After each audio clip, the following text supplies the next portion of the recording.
Bienvenue à tous et merci de nous rejoindre. Le titre du journal.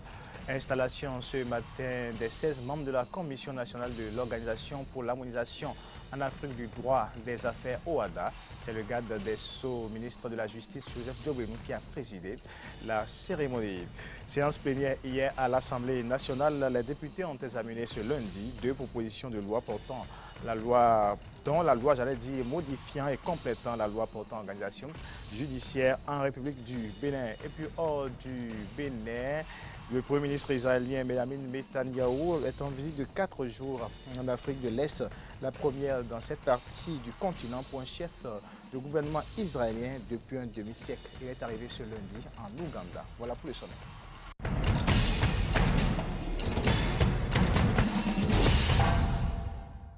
Encore une fois, bienvenue à toutes et à tous. Le garde des Sceaux, Joseph Diobémou, a installé ce matin à la salle de conférence de son ministère la Commission nationale de l'Organisation pour l'harmonisation en Afrique du droit des affaires OHADA, présidée par Claude Olympio. Cette commission est composée de 16 membres. Suivons ici quelques propos du ministre de la Justice et du président de la Commission nationale de l'OHADA au Bénin.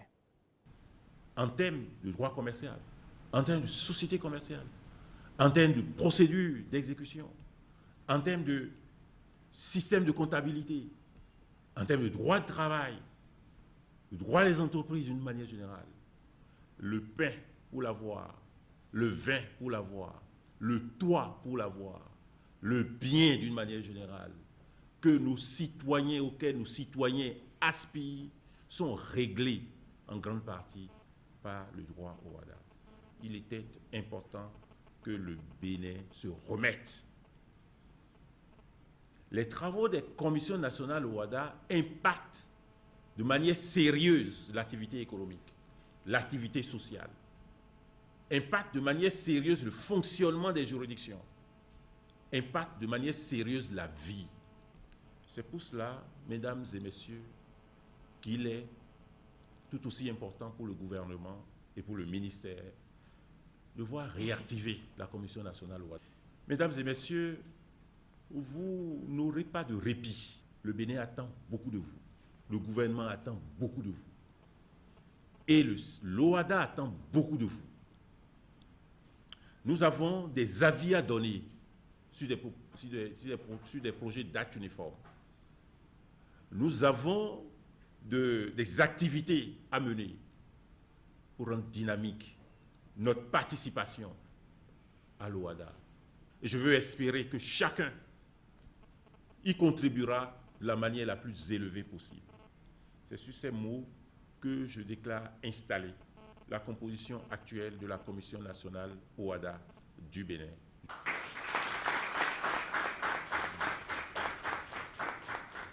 Lorsqu'il y a un projet d'acte uniforme qui va être adopté par le Conseil des ministres, les commissions nationales OHADA sont chargées, dans chacun des États membres, des 17 États membres de l'OHADA, d'étudier l'avant-projet de l'acte et de faire les observations de l'État concerné à produire au secrétariat permanent. La mission la plus urgente actuellement, c'est que le secrétariat permanent nous a transmis un acte uniforme sur l'organisation et l'harmonisation des comptabilités dans les entreprises en matière de droit OHADA.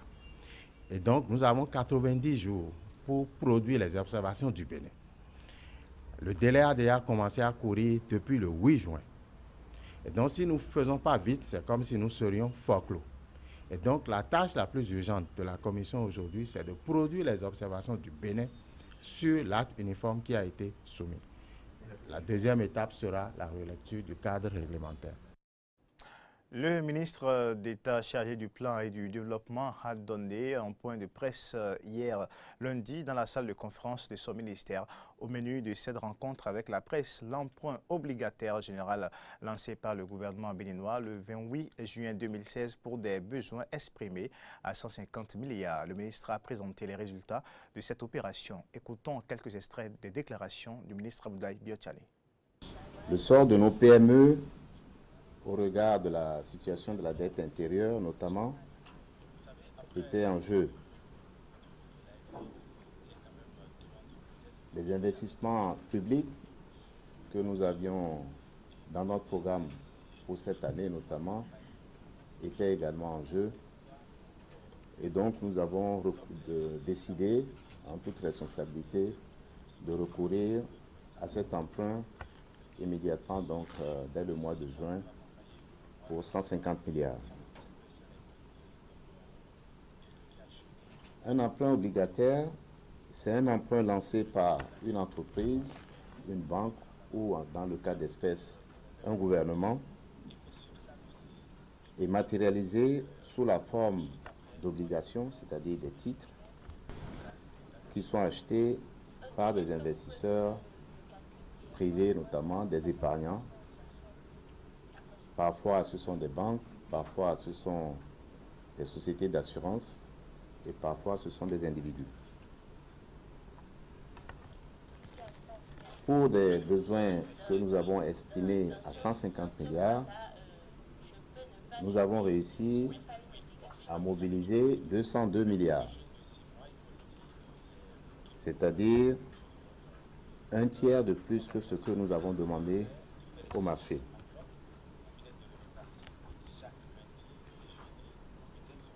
Lorsque on dépouille les résultats que nous avons obtenus, on se rend bien compte que, en majorité, ce sont des institutions et des épargnants béninois qui ont souscrit à cet emprunt. Cette souscription est au-delà de notre satisfaction et elle mérite d'être saluée à plusieurs égards. D'abord, l'adhésion de nos compatriotes, que ce soit les entreprises, les banques ou les épargnants, massivement à cet emprunt est vraiment une grande cause de satisfaction pour nous. C'est aussi une deuxième raison, c'est aussi pour nous le signal d'un espoir de retour à la confiance à l'économie béninoise. Actualité à l'Assemblée nationale, les députés ont examiné ce lundi à l'hémicycle deux propositions de loi. La première relative à la loi modifiant et complétant la loi numéro 2001-37 du 10 juin 2002 portant organisation judiciaire en République du Bénin. Le deuxième sujet abordé est celui relatif à la proposition de loi portant code de procédure civile, commerciale, sociale, administrative et des comptes en République du Bénin. Le reportage est signé Amen Didé Ompenoudi et Denis Marouya. Des trois dossiers à l'ordre du jour de cette plénière, 2 points ont été examinés par les honorables députés. Le premier point passé à étude est celui relatif à la proposition de loi modifiant et complétant la loi numéro 2001-37 du 10 juin 2002 portant organisation judiciaire en République du Bénin. La commission des lois a planché et montré l'intérêt pour les députés d'adopter ce texte de loi. On comprend que le système judiciaire du Bénin, dans son architecture actuelle, présente d'importantes faiblesses en matière de résolution des litiges commerciaux. Ainsi, l'organisation judiciaire ne prévoit pas de tribunaux de commerce. Les litiges commerciaux sont encore traités par les tribunaux de droit commun avec toutes les conséquences qui en découlent en termes de lenteur et de lourdeur administrative. Pour la commission des lois, cette situation n'est pas sans revers sur les performances économiques du pays. Ces cours d'appel de commerce seront implantés à Abomey, Parakou et Cotonou, avec priorité pour cette dernière en raison du volume important des litiges survenant dans son ressort territorial. Après examen de ce texte de loi, suivant ces articles à modifier avec aussi la contribution du garde des Sceaux, ministre de la Justice, Joseph Djogbenou, les députés ont adopté la proposition de loi modifiant et complétant la loi numéro 2001-37 du 10 juin 2002 portant organisation judiciaire en République du Bénin. Le deuxième sujet abordé a trait à la proposition de loi portant code de procédure civile, commerciale, sociale, administrative et des comptes en République du Bénin.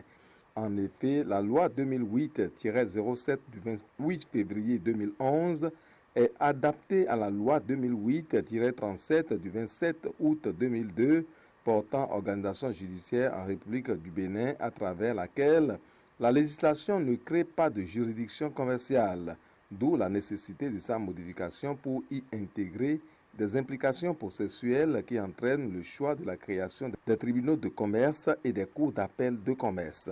Quelques amendements ont été faits par les députés, entre autres le député Jean-Michel Abimbola. Notons avec satisfaction que les délais de procédure devant la juridiction commerciale répondent aux critères de célérité recherchés dans les affaires.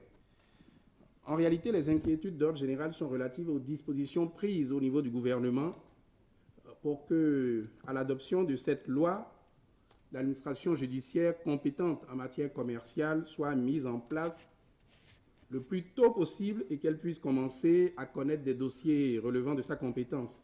Le ministre de la Justice a apporté aussi sa touche pour parfaire ce texte de loi. Le principe a été retenu dans la proposition que les tribunaux de commerce sont établis par cour d'appel.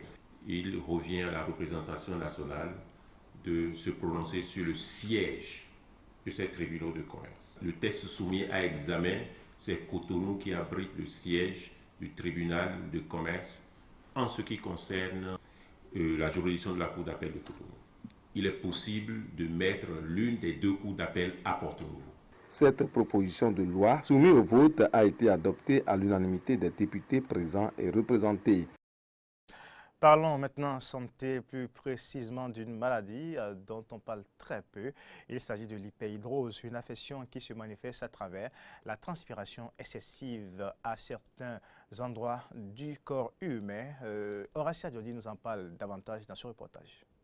Le rôle de la transpiration est de concourir à la régulation thermique afin de maintenir la température du corps à la valeur stable de 37 degrés. Mais lorsque cette sudation devient excessive et continuelle, elle signale la présence de l'hyperhidrose, une maladie très peu connue. Localisée généralement dans la paume des mains, la plante des pieds, hyperhidrose palmoplantaire, ou au niveau des aisselles, hyperhidrose axillaire, cette maladie peut être primitive ou secondaire à d'autres affections. On a constaté au niveau palmaire que c'est beaucoup plus également génétique. Ça veut dire tout simplement que c'est depuis la formation des différentes couches de la peau, des différentes couches de l'organisme, qu'il y a une anomalie génétique qui s'est introduite dedans. Quand on prend également l'hyperhidroaxillaire, je vais beaucoup plus peut-être m'accentuer sur l'hyperhidrose localisée à un hémicorps par exemple. Quand je prends une partie du corps, une partie de la face qui transpire plus que l'autre partie. Là, on constate beaucoup plus des anomalies neurologiques. La production excessive de la sueur a aussi une explication métaphysique. Elle serait une réponse normale à l'émotion. Sur le plan métaphysique, c'est des gens, quand je parle de l'émotion, c'est le domaine, l'âme est le domaine des sentiments et des émotions. Donc la personne n'arrive pas à véritablement purifier ses émotions, ou la personne s'énerve très rapidement, ou la personne est très timide. On ne peut pas dire que ça a un rapport avec la chance ou la malchance. Dans des domaines donnés, la personne dira « je suis chanceux », supposons que c'est du riz qu'il veut semer. Il dira « je suis chanceux parce qu'il y a trop d'eau ».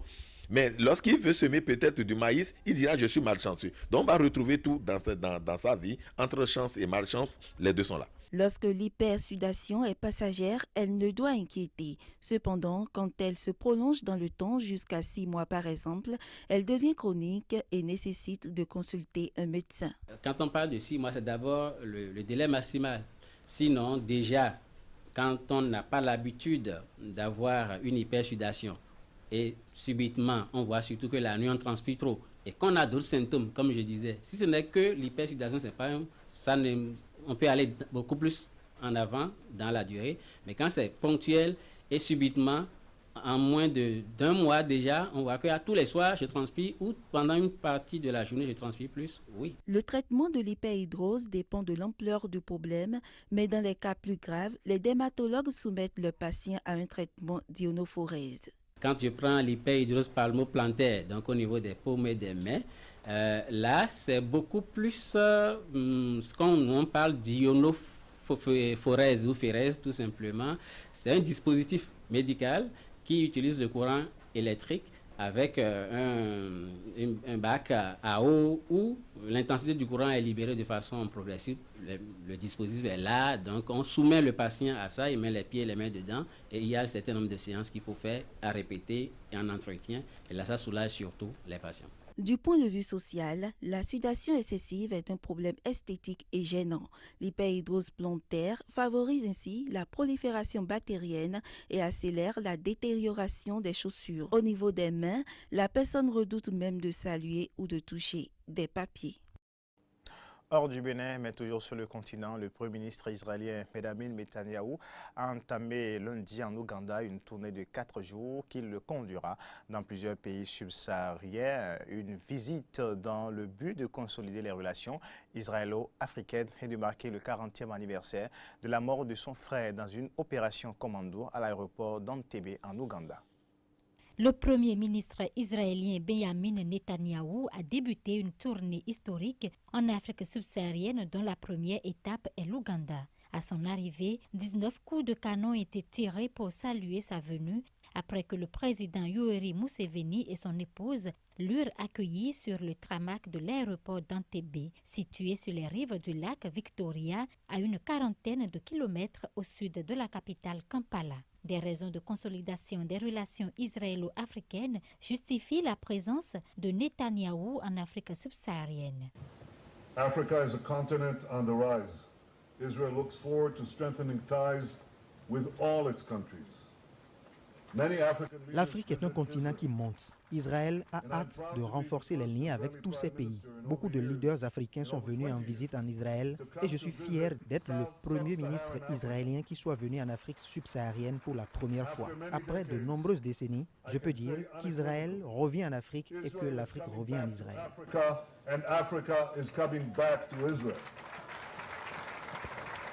All of our peoples will benefit greatly from our growing partnership. Benjamin Netanyahou, selon le programme officiel, devait participer à la commémoration de l'opération menée le 4 juin 1976 par un commando israélien pour libérer les passagers d'un vol Tel Aviv-Paris détourné à Entebbe et dans laquelle son frère, chef du commando, avait péri. Accompagné de 80 hommes d'affaires représentant une cinquantaine d'entreprises israéliennes, Netanyahou poursuivra sa tournée au Kenya, au Rwanda et en Éthiopie. De nouveau jugé par le tribunal de Pretoria en juin dernier, le retour en prison se profile pour Oscar Pistorius. 15 ans de prison ferme ou une peine plus clémente en raison des circonstances atténuantes.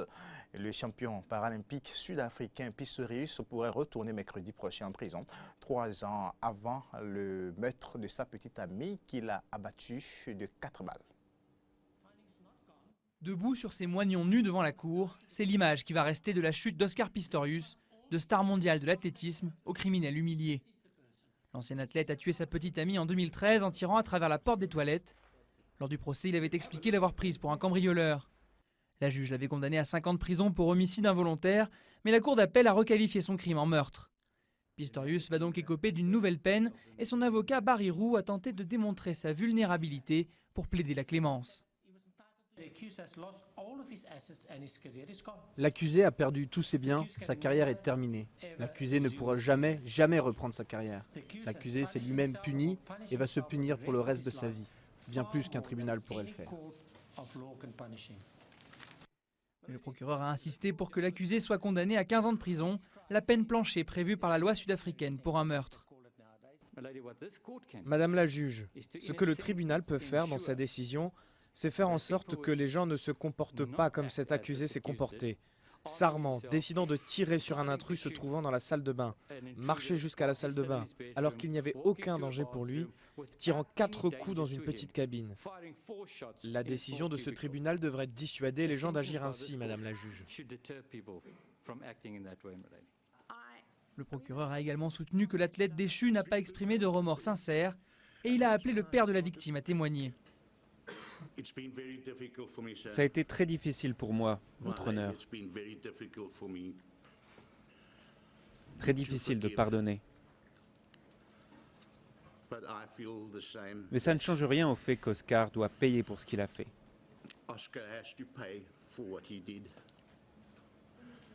Il doit payer.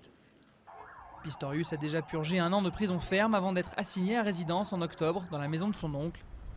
Mercredi soir, il devrait dormir en prison et commencer une peine plus longue, à moins qu'il ne tente un ultime appel pour retarder l'échéance. Fin de cette édition. Merci de rester fidèle à nos programmes et à demain.